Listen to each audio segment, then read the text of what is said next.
প্রিয় একজন মানুষ আমার চাচা জনাব ডাক্তার মোহাম্মদ গাজীউর রহমান সাহেবের বাড়িতে আয়োজিত আজকের এই মোতাবারক মাহফিলের সম্মানিত সভাপতি, প্রধান অতিথি, আমন্ত্রিত উলামায়ে কেরাম সকলের প্রতি আমার মোবারকবাদ জানাচ্ছি। সকলের প্রতি আমার আন্তরিক সালাম জানাচ্ছি। আসসালামু আলাইকুম রাহমাতুল্লাহ। সম্মানিত উপস্থিতি, মহান রব্বুল আলামিনের দরবারে লক্ষ কোটি শুকরিয়া জ্ঞাপন করছি, যিনি আমাদেরকে এমন একটি আবহাওয়ার প্রতিকূলতার মধ্য দিয়েও আল্লাহ তাআলা আমাদেরকে এই মাহফিলে আসার মতো, বসার মতো সুযোগ করে দিয়েছেন। বৃষ্টি যেমন রহমত, এই মাহফিলও রহমত। আল্লাহ তাআলা খুশি হইলে বান্দাকে বৃষ্টি দেন।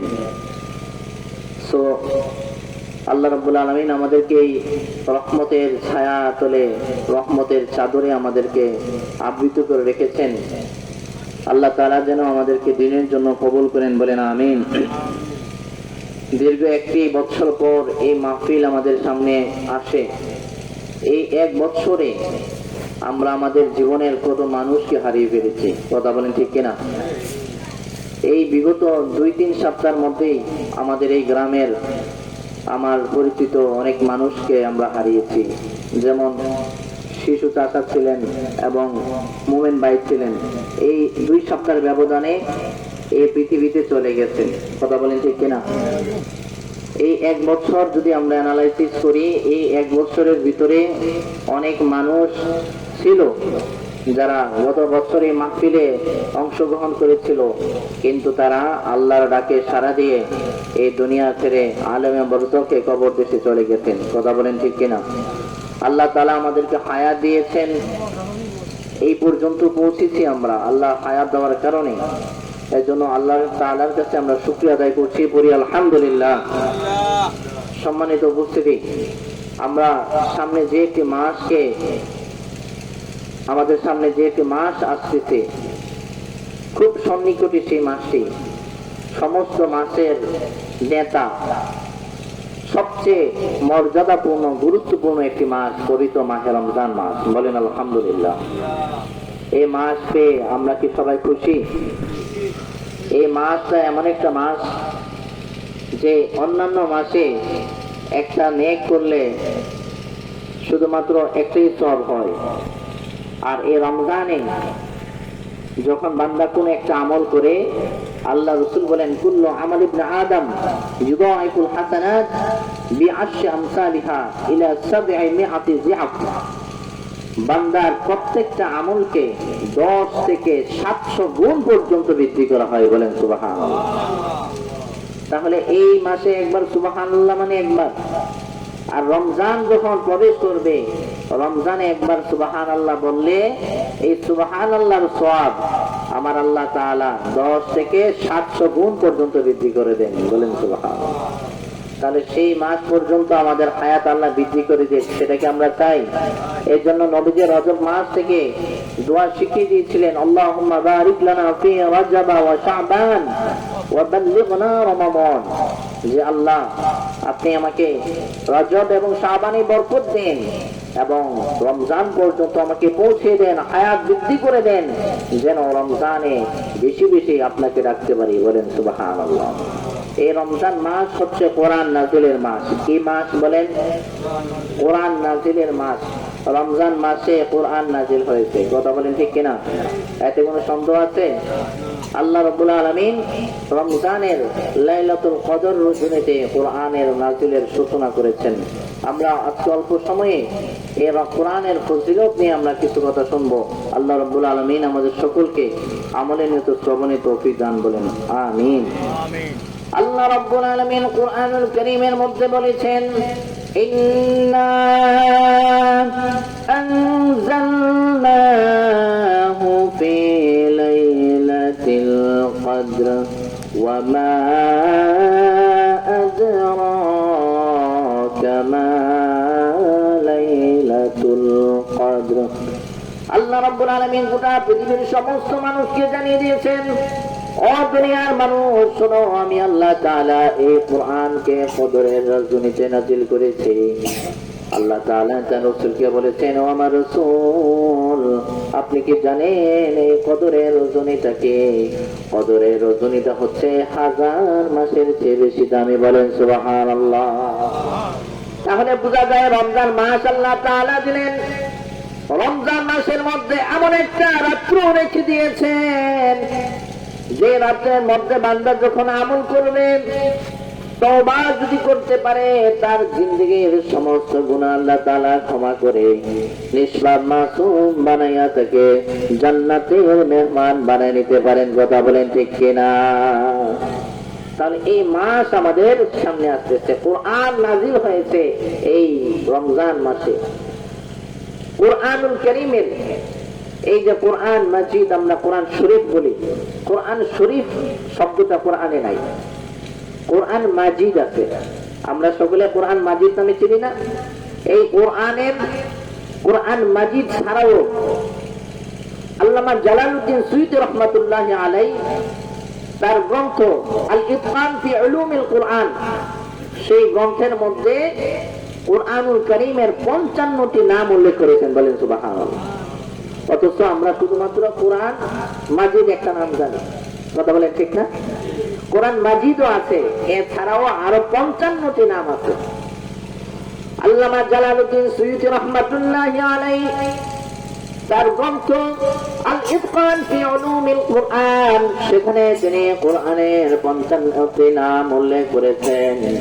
কোরআনুল মাজিদ, মাজিদ কোরআনের একটি নাম, সেই সম্পর্কেও আমার আল্লাহ তাআলা কোরআন কারীমে বলেছেন। বলেন সুবহানাল্লাহ। রব্বুল আলামিন বলেন, বাল হুয়া কুরআনুম মাজিদ।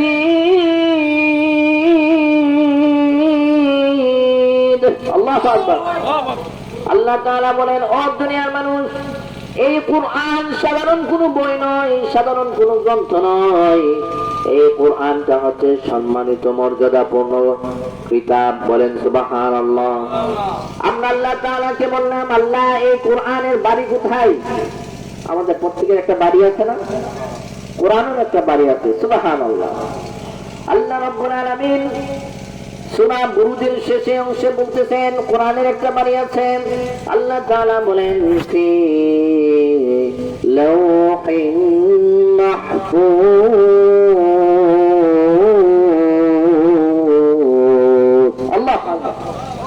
আল্লাহ রাব্বুল আলামিন বলেন কোরআনের বাড়ি হচ্ছে লৌহে মাহফুজে। কোথায়? লৌহে মাহফুজে কোরআনের বাড়ি। আল্লাহ তাআলা লৌহে মাহফুজ থেকে এই দুনিয়ার প্রথম আসমানে কোরআনকে একসাথে নাজিল করেছেন।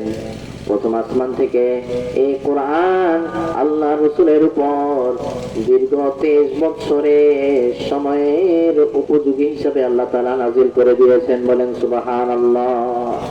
তাহলে কোরআনের একটা নাম হচ্ছে কি? মাজিদ। একটা নাম কি বলেন? মাজিদ। কোরআনের আরেকটা নাম হচ্ছে কিতাব। আল্লাহ রাব্বুল আলামিন কুরআনুল কারীমের 2 নম্বর সূরা, সূরা বাকারার শুরুতে আল্লাহ তাআলা জানিয়ে দিয়েছেন, আলিফ লাম মিম যালিকাল কিতাবু লা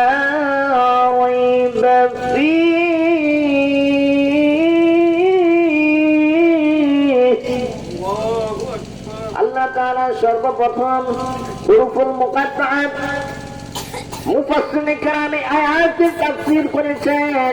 আলিফ লাম মিম হুরুফুল মুকাত্তাআত আল্লাহু আ'লামু বিমুরাদি যালিকাল আয়াত। এই আলিফ লামের অর্থ কি? এগুলো হচ্ছে হুরুফুল মুকাত্তাআত। এর অর্থ কি একমাত্র আমার আল্লাহই ভালো জানেন। সুবহানাল্লাহ। আল্লাহ তাআলা তারপরে বলতেছেন, যালিকাল কিতাব, আমি এমন একটা কিতাব দিয়েছি যে কিতাবের মধ্যে ভুল তো দূরের কথা, ভুলের কোনো সম্ভাবনাও নাই। বলেন সুবহানাল্লাহ। কোন জিনিস যে সন্দেহ সেটাও নাই। সুবহানাল্লাহ। আমরা যখন কোন একটা বই লিখি, বইয়ের মধ্যে ভুল আছে না নাই?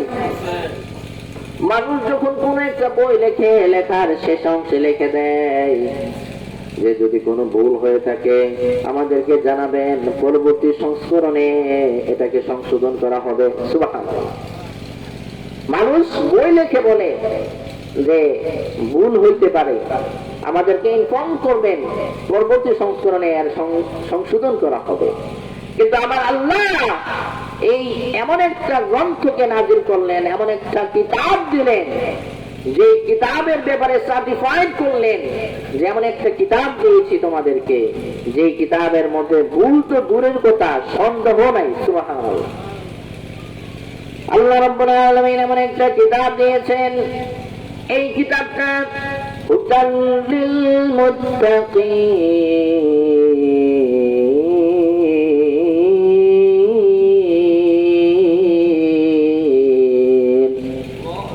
আল্লাহ রাব্বুল আলামিন এই কিতাবটা দিলেন যারা মুত্তাকি, তাদের জন্য রাস্তা, হেদায়েতের রাস্তা। সুবহানাল্লাহ।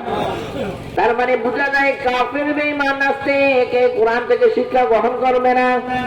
যারা মুমিন, যারা ইমানদার, তারা একমাত্র এই কোরআন থেকে হেদায়েত নেবে, নূর নেবে, আলো নেবে। কথা বলেন ঠিক কিনা? কারণ আলো তাদের জন্য দরকার যাদের ভিতরে ঈমানের নূর আছে। কথা বলেন ঠিক কিনা?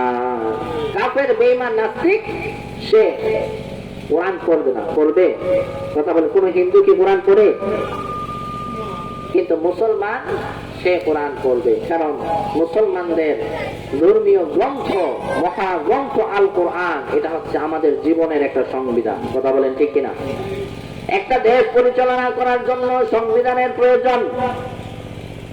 যে সংবিধানের মধ্যে অনেকগুলো অনুচ্ছেদ থাকে, তফসিল থাকে। এইভাবে একটা দেশ পরিচালিত হয় সংবিধানের মাধ্যমে। কিন্তু আপনার আমার এই 3.5 হাত এই হিউম্যান বডিটা, এটা এমন একটা সংবিধানের মাধ্যমে চলবে, যেই সংবিধানের নাম হচ্ছে মহাগ্রন্থ আল কোরআন। বলেন সুবহানাল্লাহ। এই জন্য কোরআনকে বলা হয় Quran is the constitution of our life. Quran হচ্ছে আমাদের জীবনের সংবিধান। কথা বলেন ঠিক কিনা? জীবন চলবে কোরআনের মাধ্যমে। কথা বলেন ঠিক কিনা? কারণ এই কোরআনের সুর মাঝে আমরা শান্তি খুঁজে পাই। কথা বলেন ঠিক কিনা? আমি কোরআনের সুর মাঝে শুনেছি যে না,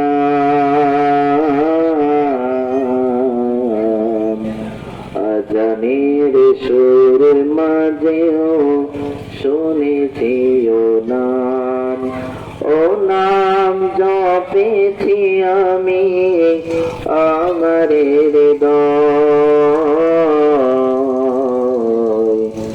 রাসূল নবী তোমায়, রাসূল নবী তোমায়। ও নামে এত জাদু, এত মধুময়। ও নাম নিয়ে ফুল সুরভি ছড়ায়।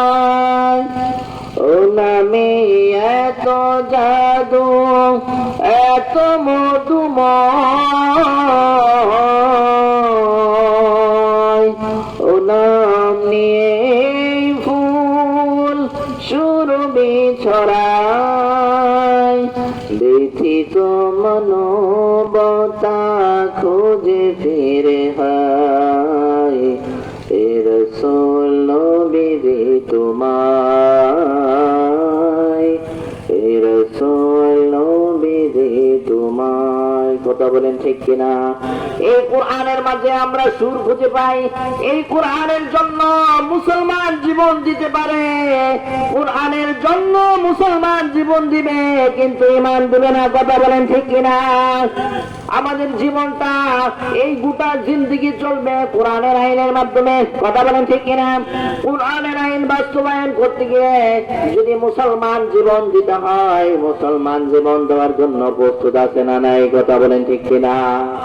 এই জন্য আল্লাহ রাব্বুল আলামিন এই কোরআনুল কারীম আমাদেরকে দিয়েছেন। কোরআন দিয়েছেন আমাদের জীবনকে সুন্দর করার জন্য।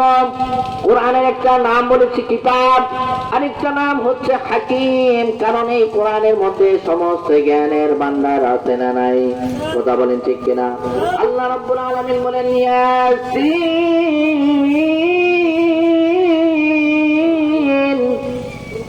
ওয়াল কুরআনিল হাকীম।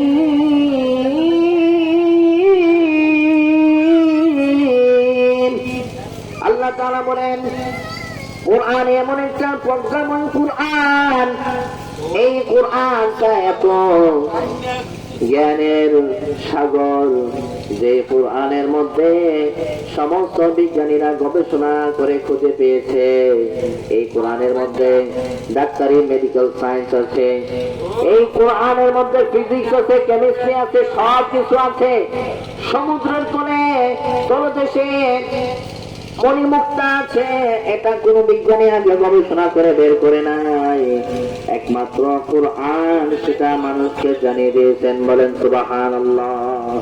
তাহলে এই কোরআন হচ্ছে এমন জ্ঞান ভান্ডার যার মধ্যে সব জিনিসের তথ্য, ইনফরমেশন আল্লাহ তাআলা দিয়ে দিয়েছেন। বলেন সুবহানাল্লাহ।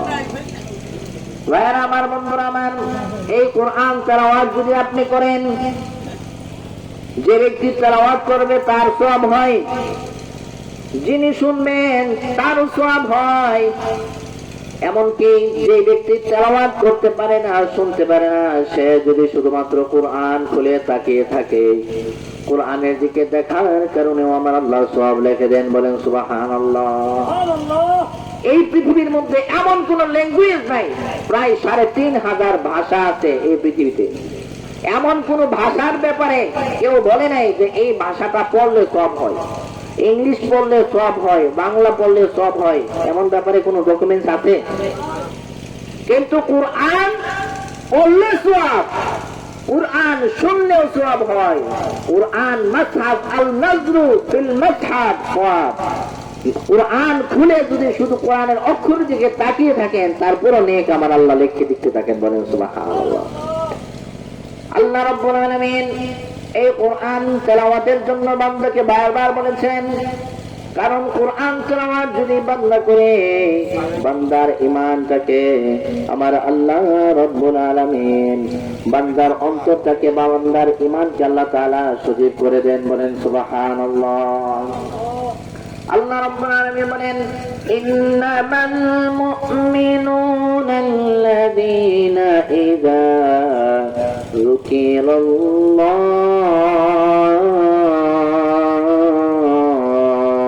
আল্লাহু আকবার।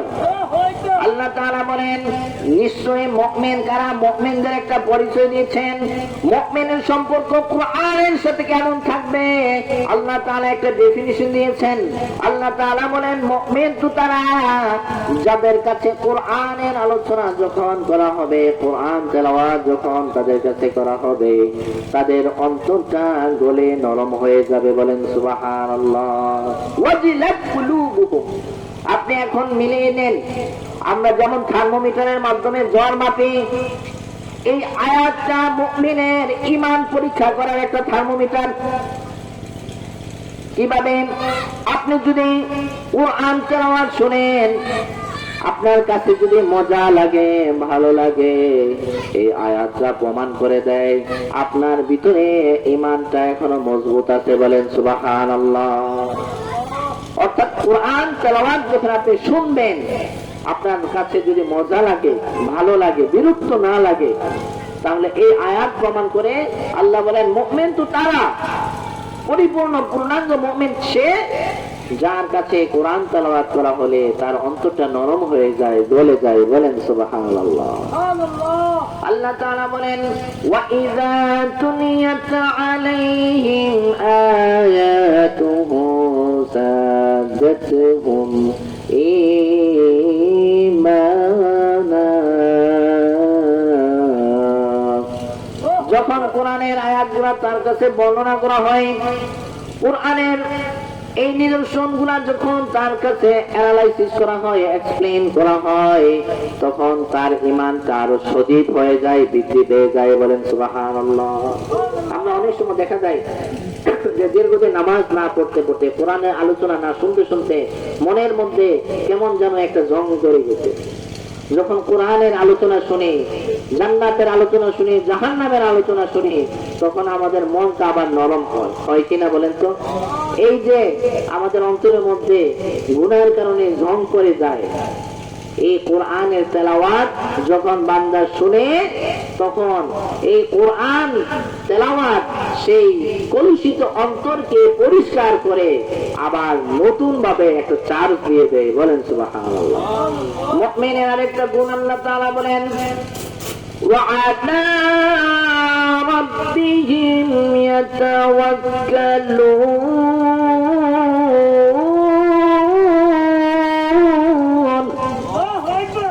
আল্লাহ তাআলা বলেন, একজন মুমিন তার প্রধান কাজ হবে সে সর্বদাই বিপদে আপদে আল্লাহর উপর ভরসা রাখবে। কথা বলেন ঠিক কিনা?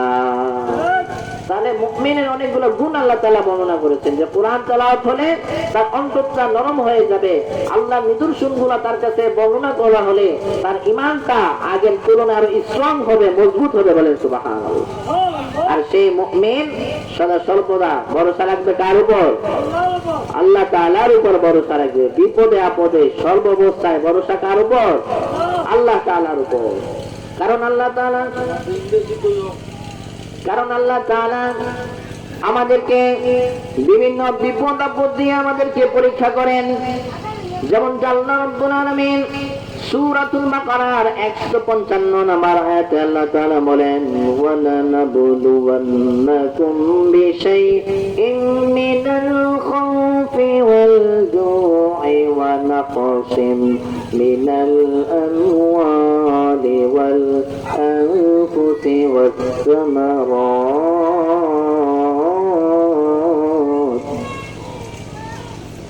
وبشر الصابرين।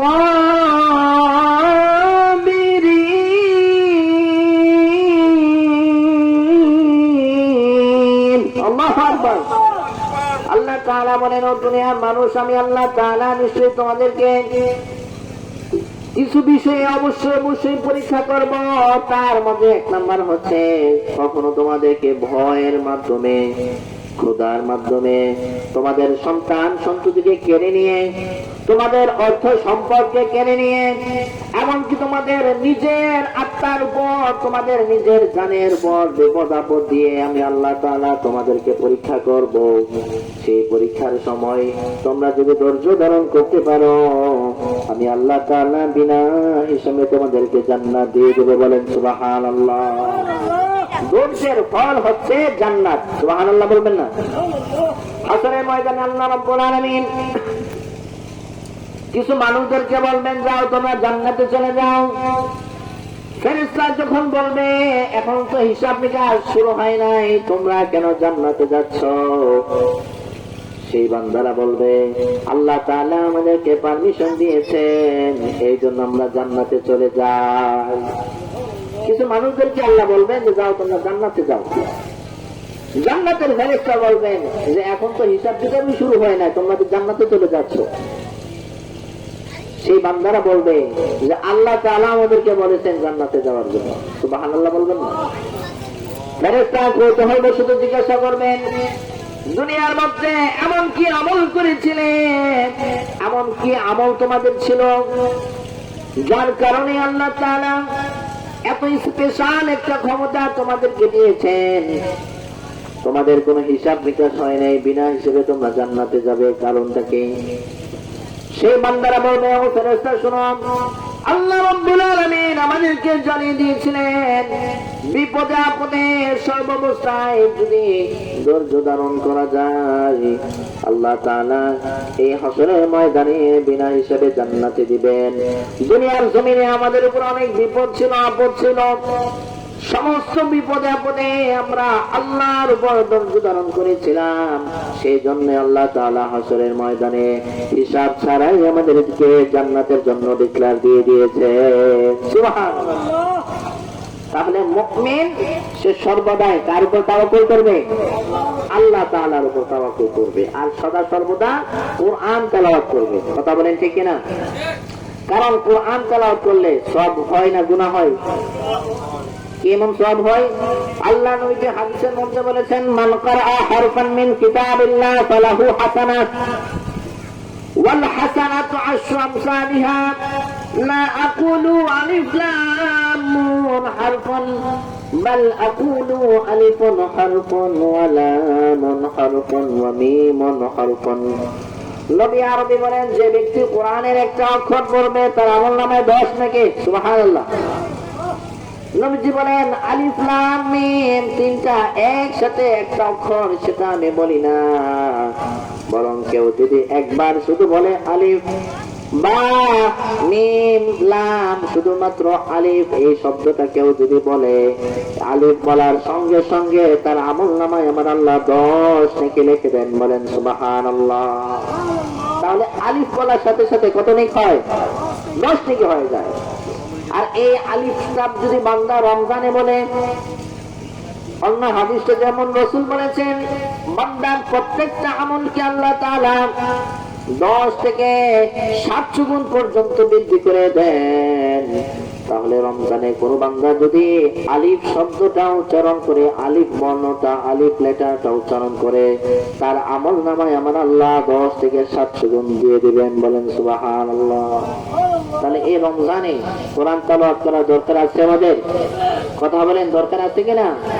এই কোরআনের মধ্যে এমন কোন কিছু জিনিস বাদ নাই যে আল্লাহ রাখেন না। সুবহানাল্লাহ। আল্লাহ রাব্বুল আলামিন বলেন, ওয়া নাযালনা আলাইকাল কিতাবা তিবয়ানান লিকুল্লি শাইইন ওয়া হুদান ওয়া যিকরা লিল মুসলিমিন।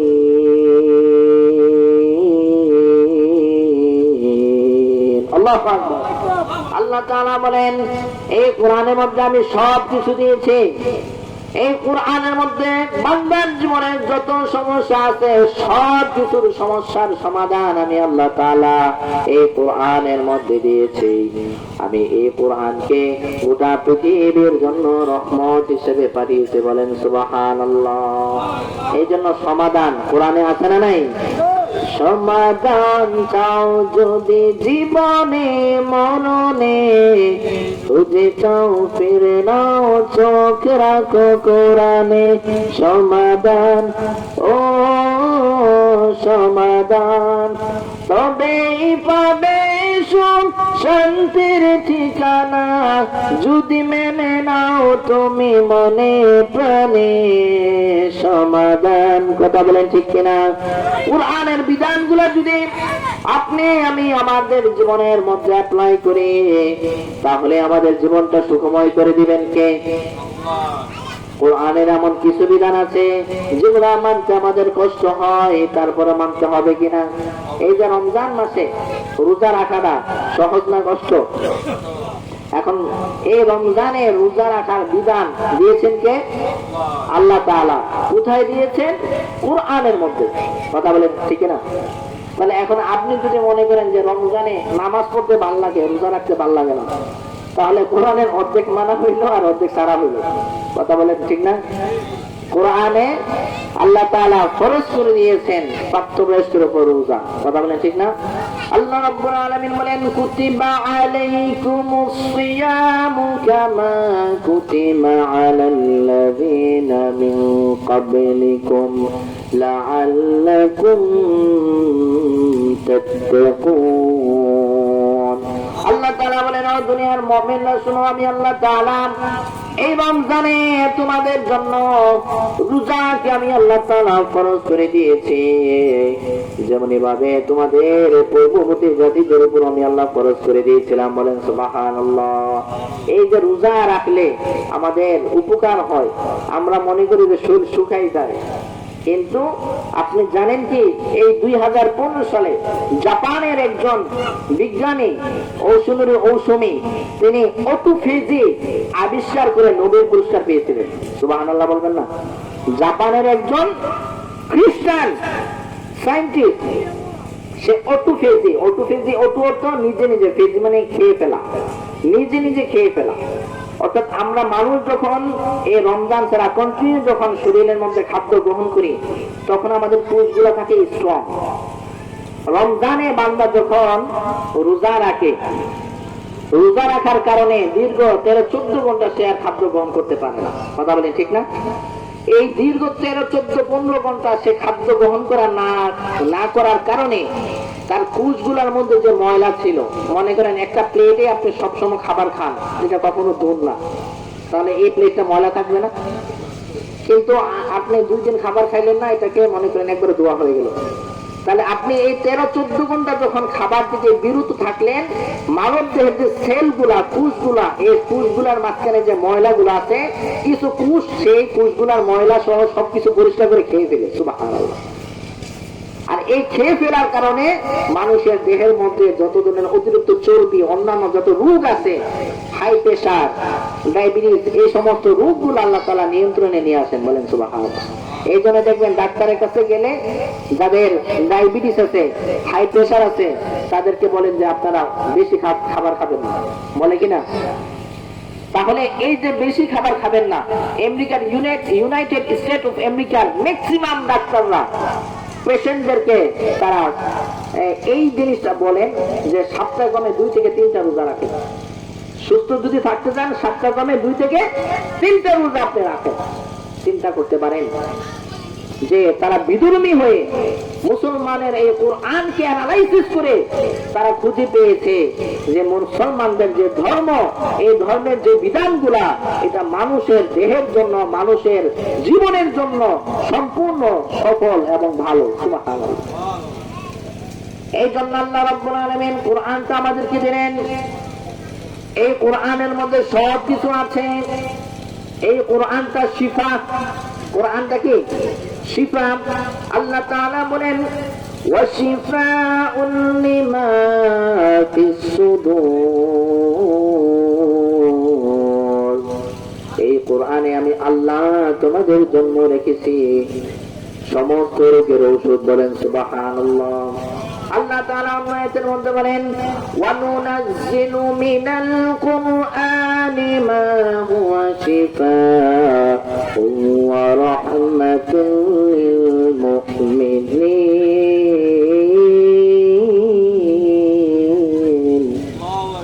আল্লাহ তাআলা বলেন এই কোরআনের মধ্যে দিয়ে দিয়েছি আমার রোগের ঔষধ, সমস্ত মুমিনের জন্য শিফা। আপনি বলবেন হুজুর কিভাবে শিফা? কোরআনে ছোট একটা সূরা আছে, প্রথম সূরাটা সূরা ফাতিহা। আলহামদুলিল্লাহ সূরার নামে আমরা জানি এই সূরাটার একটা নাম হচ্ছে সূরাতুশ শিফা। বলেন সুবহানাল্লাহ। এই সূরা ফাতিহা, এই সূরা ফাতিহার নাম কি? সূরাতুশ শিফা। যত বড় রোগ আপনার হোক, কোন মুমিন যদি ইতমিনানের সাথে, পূর্ণাঙ্গ বিশ্বাসের সাথে এই সূরা ফাতিহা পাঠ করে, আল্লাহ রাসূল বলেন তার সমস্ত রোগ থেকে আল্লাহ তাআলা তাকে আরোগ্য দান করবেন। বলেন সুবহানাল্লাহ। তাহলে এই যে সূরাগুলা আল্লাহ তাআলা দিয়েছেন, এই সূরাগুলা আমাদের জীবনের জন্য দরকার কিনা? কথা বলেন দরকার কিনা? এমন ছোট্ট ছোট্ট সূরা দিয়েছেন যে সূরাগুলা পাঠ করলে কোরআন খতমের সব হয়ে যাবে। বলেন সুবহানাল্লাহ। সূরাতুল ইখলাস অনেক ছোট একটা সূরা। আল্লাহ তাআলা বলেন কুল হুয়াল্লাহু আহাদ আল্লাহুস সামাদ লাম ইয়ালিদ ওয়া লাম ইউলাদ ওয়া লাম ইয়াকুল লাহু কুফুওয়ান আহাদ। সুবহানাল্লাহ। আল্লাহ রাব্বুল আলামিন বলেন ও দুনিয়ার মানুষ শোনো, এমন একটা ছোট সূরা দিলাম, সূরাতুল ইখলাস। এই সূরাতুল ইখলাসকে বলা হয় সুলুসুল কুরআন। কুরআনের 1/3 1/3 অফ কুরআন। কুরআনের 1/3 এই সূরা ইখলাস যদি কেউ 3 বার পাঠ করে, আল্লাহ রাব্বুল আলামিন তার আমলনামার মধ্যে 1 খতম কোরআনের সওয়াব দান করে দেন। বলেন সুবহানাল্লাহ। যে লোকটা কোরআন বেশি পারে না, কোরআন মুখস্থ জানে না, হাফেজে কোরআন না, আমরা অনেকে টেনশন করতে পারি যে হুজুর আমি তো পারি না। অনেকে মুরব্বী আছে না যে কোরআন ভালো মতো তেলাওয়াত করতে পারে না, বেশি সূরা জানে না, তাদেরকে আমি বলবো যে সূরা ইখলাস তো পারেন, সূরা ইখলাস আমরা পারি না, এই সূরা ইখলাস আপনি বেশি বেশি করে, সূরা ইখলাস যখন বেশি বেশি করে পড়বেন আল্লাহ তাআলা আপনার আমলনামার মধ্যে বেশি বেশি করে কোরআন খতমের সওয়াব লিখে দিবেন। বলেন সুবহানাল্লাহ। তাহলে এই কোরআন আমাদের তেলাওয়াত করা দরকার আছে না নাই? কথা বলেন, দরকার আছে না নাই? কোরআন তেলাওয়াত করা হচ্ছে নফল ইবাদতের মধ্যে সবচেয়ে বড় ইবাদত। বলেন সুবহানাল্লাহ। আল্লাহ রাসূল সাল্লাল্লাহু আলাইহি ওয়াসাল্লাম বলেছেন, আফদালুল ইবাদাতি কিরাআতুল কুরআন। নফল ইবাদতের মধ্যে সবচেয়ে বেশি দামি যে ইবাদত আমার আল্লাহর কাছে, সেই ইবাদতের নাম হচ্ছে কোরআন তেলাওয়াত করা। বলেন সুবহানাল্লাহ। এই যে কোরআন তেলাওয়াত, আমার রাসূল কোরআন তেলাওয়াত করছেন কিনা বলেন? কথা বলেন, কোরআন তেলাওয়াত করছেন? মক্কার কাফেররা তারা পর্যন্ত লুকাইয়া লুকাইয়া আল্লাহ রাসূলের তেলাওয়াত শুনতেন। সুবহানাল্লাহ বলবেন না? একবার আবু জাহেল দেখলো যে আল্লাহ রাসূল যখন তেলাওয়াত করে মক্কার বড় বড় কাফেররা লুকাইয়া রাসূলের ঘরের পিছনে গিয়ে কোরআন তেলাওয়াত শোনে। আবু জাহেলও শুনতে গেছে। আবু জাহেল বুঝে তো, ইসলাম যে সত্য বুঝে, কিন্তু নিজের ক্ষমতার জন্য ইসলাম মানতে নারাজ। আবু জাহেল যখন গেল দেখলো যে উতবা সাইবা মক্কার বড় বড় কাফেররা তারা বসে বসে মুহাম্মদের তেলাওয়াত শুনে, তখন সে চিন্তা করলো, হাই হাই, এভাবে যদি চলতে থাকে তাহলে আমাদের ধর্ম শেষ, মুহাম্মদ সব দখল করে নিয়ে যাবে। আবু জাহেল এর পরের দিন বেজিং ডাকছে, বলতে সাবধান, মুহাম্মদের তেলাওয়াত তোমরা কেউ শুনতে পারবা না, যদি শুনো তাহলে জরিমানা হবে। এই ডিক্লার যখন আবু জাহেল দিল, আবু জাহেলের তো তেলাওয়াত না শুনলে ভালো লাগে না। আবু জাহেল চিন্তা করছে, আজকে যেহেতু মোটামুটি মিটিং একটা রায় হয়েছে, তাহলে আজকে আর কেউ যাবে না, আমি যাই। অন্য চিন্তা করতেছে, আবু জাহেল চাচা যেহেতু এই রায় করছে, জরিমানার কারণে আজকে কেউ যাবে না, কোরআন না শুনলে তো রাত্রে ঘুম হবে না, আমি যাই। সাইবা চিন্তা করে আমি যাই। এমন করতে করতে রাতের বেলা দেখা গেল যে সবাই সেখানে হাজির। সুবহানাল্লাহ বলবেন না? এই কোরআনের মজা আছে না নাই? কথা বলেন, কোরআনের মজা আছে না নাই? এই কোরআনকে আল্লাহ তাআলা সহজ ভাবে নাযিল করেছেন। কথা বলেন ঠিক কিনা? আল্লাহ রাব্বুল আলামিন বলেন, ওয়ালাকাদ ইয়াসসারনাল কুরআনা লিযিকরি ফাহাল মিন মুদ্দাকির। আমি এই কোরআনকে সহজ ভাবে নাযিল করেছি।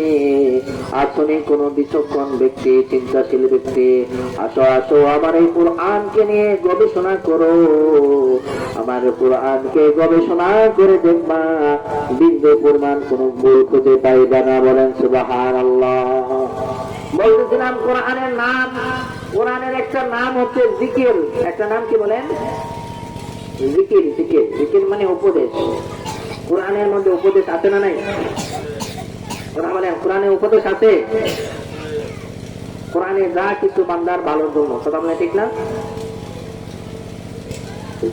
আল্লাহ রাব্বুল আলামিন কোরআনুল কারীমের মধ্যে বলেন, ইন্না নাহনু নাযালনা যিকরা ওয়া ইন্না লাহু লাহাফিজুন।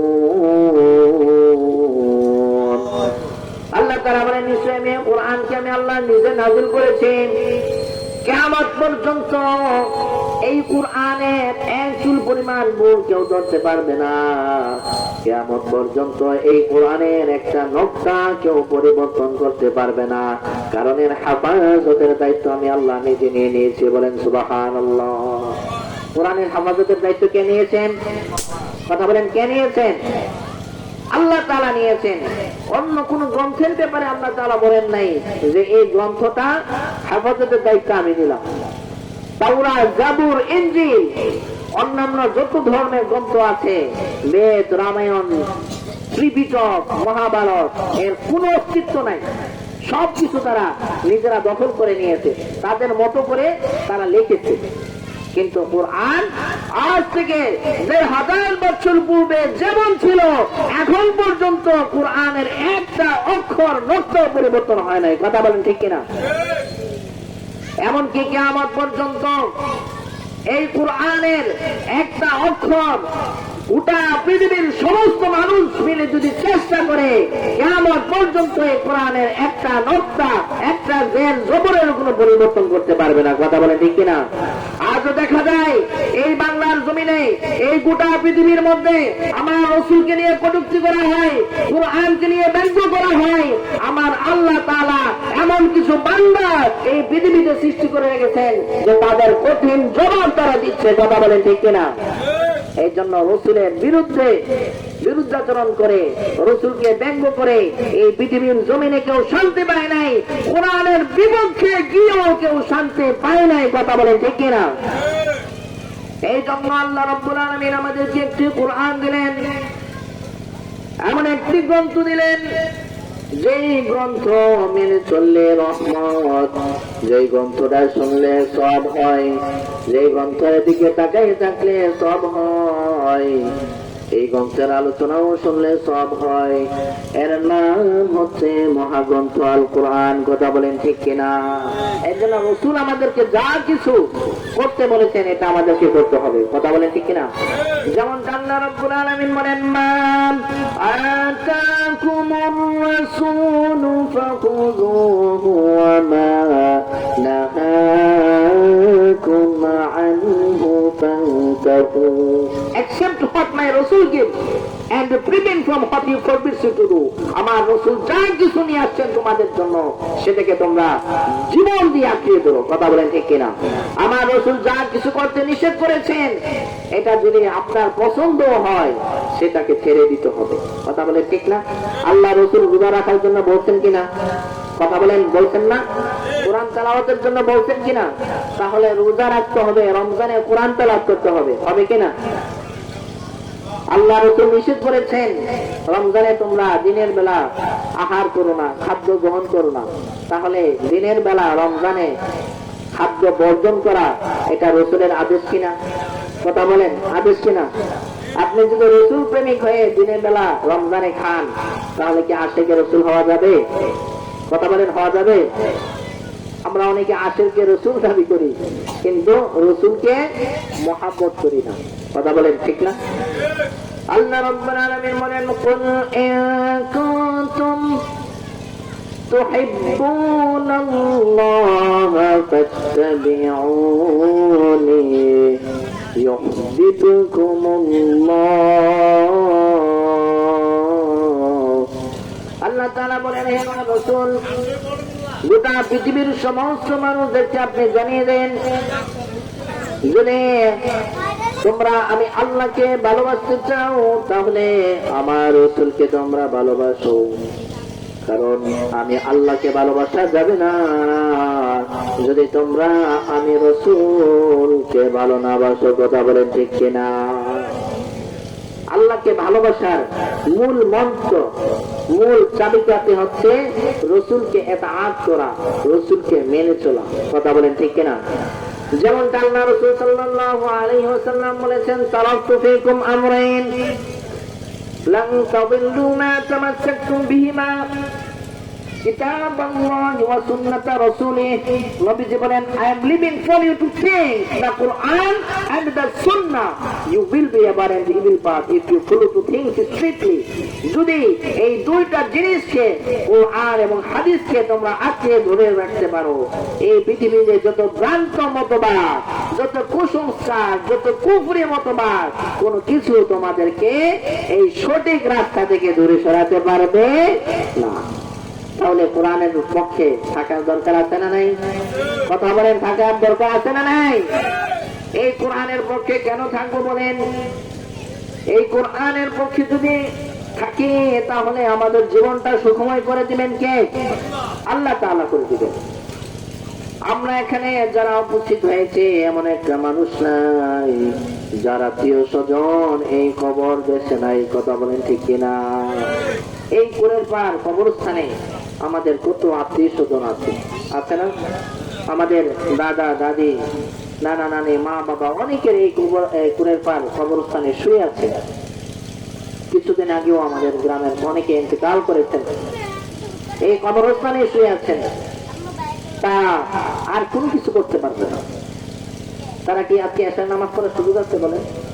আমল করার সুযোগ তাদের আর নাই, বন্ধ হয়ে গেছে। কিন্তু আপনি সন্তান হয়ে যখন কোরআন পড়ে, দুরূদ পড়ে, ইস্তেগফার করে তাদের জন্য আল্লাহর কাছে হাত তুলে দোয়া করবেন, আল্লাহ রাসূল বলেন এটা সদকা জারিয়া হয়ে গেছে। আপনি দোয়া করতে দেরি হবে, আপনার মা বাবা আত্মীয় স্বজনের কবরে আযাব মাফ হইতে দেরি হবে না। বলেন সুবহানাল্লাহ। আল্লাহ রাসূল বলেন ইযা মাতাল ইনসান ইনকাতা আনহু আমালু ইল্লা মিন সালাসিন। মানুষ যখন ইন্তেকাল করে তার আমলের দরজা সব কিছু বন্ধ হয়ে যায়, কিন্তু তিনটা এমন রাস্তা আছে বান্দা যদি দুনিয়া থাকতে খোলা রেখে যায়, সে মরার পরেও কবরে বসে বসে তার সওয়াব পাবে। বলেন সুবহানাল্লাহ। ইল্লা মিন সাদকাতিন জারিয়াতিন। কেউ যদি সদকা জারিয়া করে যায়, মসজিদ মাদ্রাসায় দান করে যায়, ঈদগাহর জন্য দান করে যায়, মানব সমাজের কল্যাণের জন্য দান করে যায়, এই দানটা সে দুনিয়ায় করে গেছে একবার, কবরে সে যখন শুয়ে থাকবে এই সদকা জারিয়ার সওয়াব সে অটোমেটিক্যালি পেতে থাকবে। বলেন সুবহানাল্লাহ। আউয়ালা